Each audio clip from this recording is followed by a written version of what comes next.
Hello fellow rangers, welcome back to the last video of our Gloster Gladiator build. As you can see, she is finished. So that means only one thing. We will go through all the history of the Gloster Gladiator thanks to the aid of Wikipedia and the voice synthesizer so that there is no errors or mistakes are made within telling the history. Also,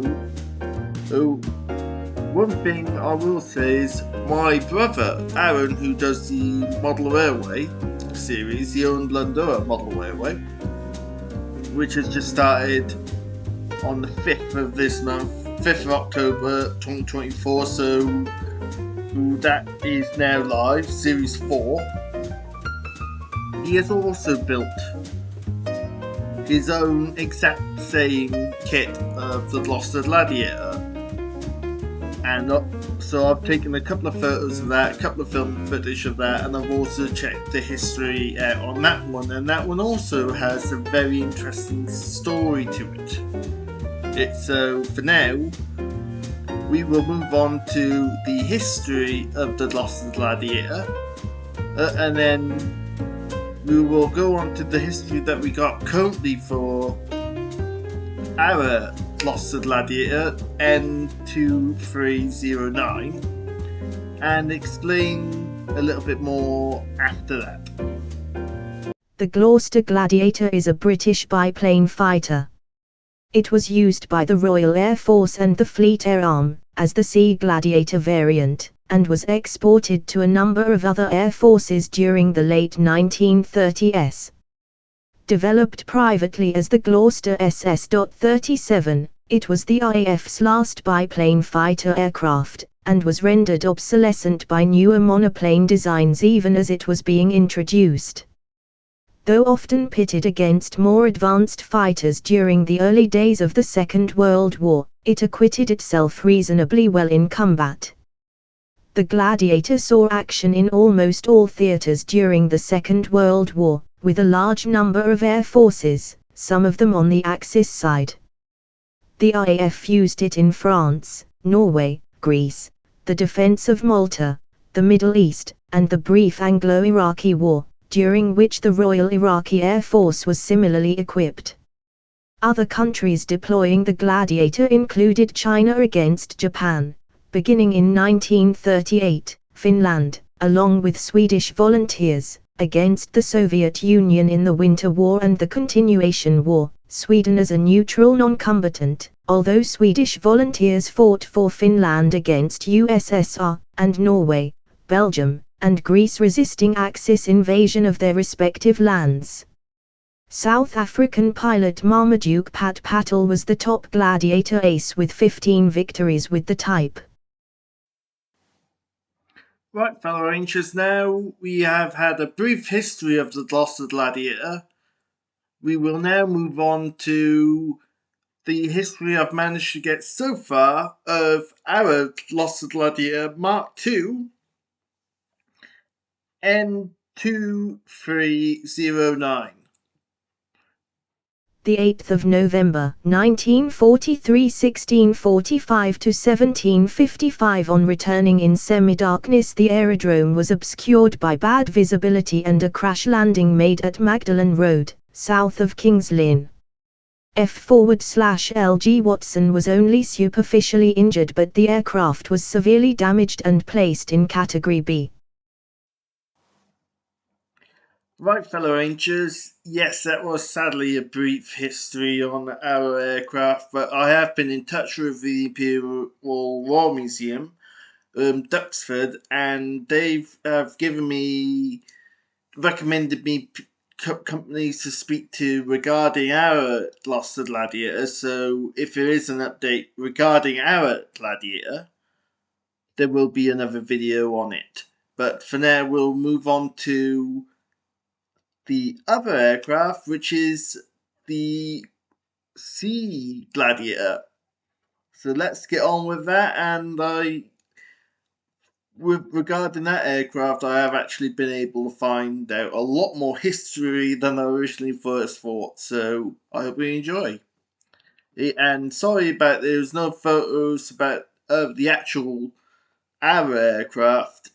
There wasn't any photos. I've scoured everywhere that I've been able to look at the moment, and there's not one of our real Gloster Gladiator N2309. So if anyone knows who's a photograph of our Gladiator, please get in touch. My email will be in the description below. N5520 was part of the first batch of factory-built, as opposed to modified, interim, C Gladiators numbered N5500 to N5549 built in 1938/9 to Air Ministry specification F36/37 and ordered under contract number 952950/38. Bristol Mercuriator/S engines with automatic boost control carburetors and 4 Browning machine guns were fitted. By September 1939, Gloster Gladiators were widely spread across the Mediterranean and Middle East, and NN 5520 was to play a special role in the conflict that followed.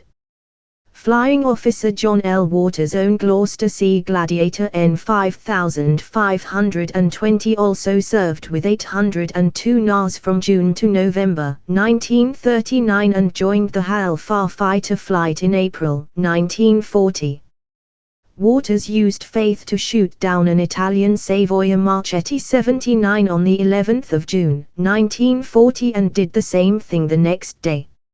N5520 carried the name Faith between October 1941 and January 1942. Her fuselage was preserved in a semi-skeletal condition in the Valletta Armory until the 1960s, when the aircraft was removed for restoration for the Malta National War Museum in Fort St. Elmo.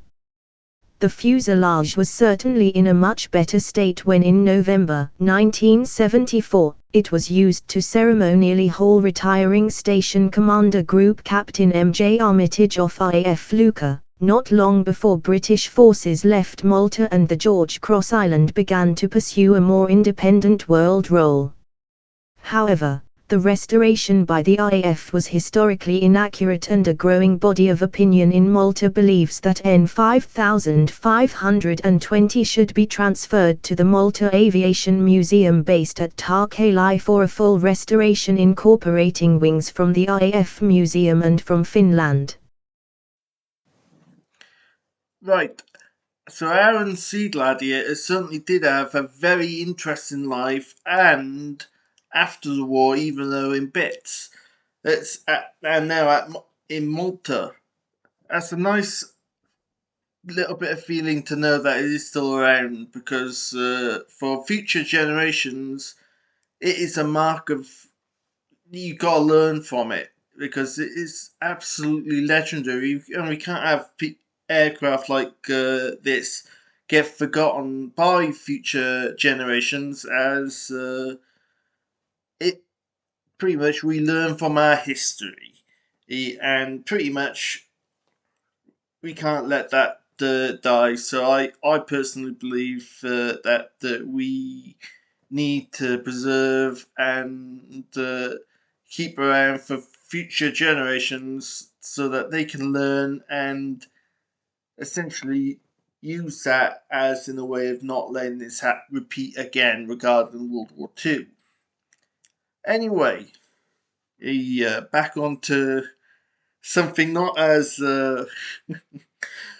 not as important as the aircraft. Of course, regarding our Gladiator, there will be an update. Right, fellow Rangers, now that common question that always happens at every single end of the build series.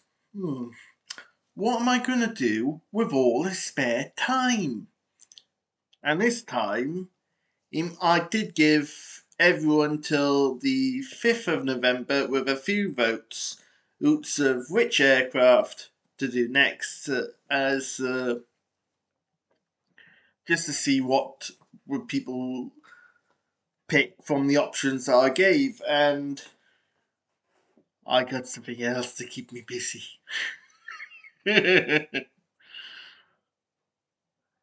As you've all voted, it is the Fowland Gnat. Yes, something very, very interesting. I've never built something like this aircraft before, so I am really looking forward to it. So if you have enjoyed today's video, please put a like on it, as that is very much appreciated.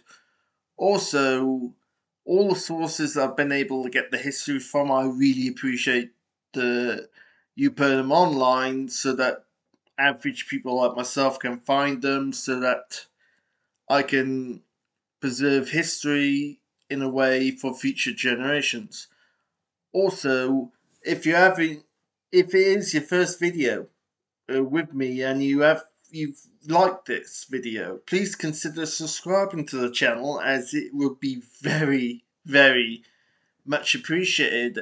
And you wouldn't want to miss out on the fun. It's always going to be builds coming on the channel at the moment, and especially as now winter months are now sadly upon us.